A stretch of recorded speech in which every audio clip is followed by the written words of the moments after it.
Now moving on, let us go to the general tab and let us first define the beams and the columns. For that, let us go to the property option over here. Left click on the property that is already here. Alright. Now let us define the beams and the columns. Click on define. And we will be defining the rectangular beams and the columns. You can define the circular columns if you want. Let's go to the rectangular option and let us define the beams first. I will choose the lower values this time so that we can get the prominent shear force and the bending moment diagrams. The depth I will choose will be 150 mm, that is 0.15 meters, and the width I will choose as 100 mm or 0.1 meters. That is a very small size of beam, and click on add after that. Let us define the columns. The column I'll choose of 150 by 150 mm. Yeah, that will be sufficient, and after that click on add, and after that click on close. Here we have defined the beam and we have defined the column.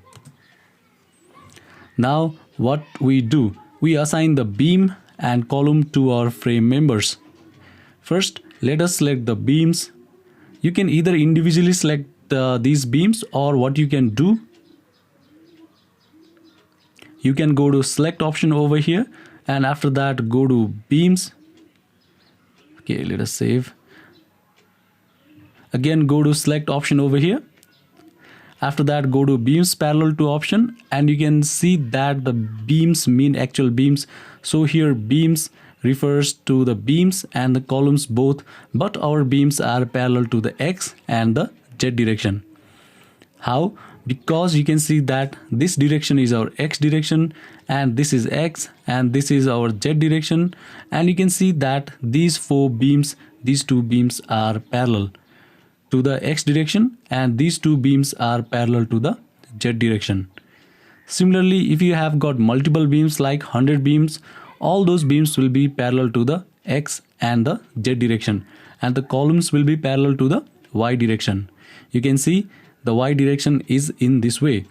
So these four columns will be parallel to the Y direction, which means that to choose the beams you have to select beams parallel to X and the Z direction, and to choose the columns you have to select beams parallel to the Y direction.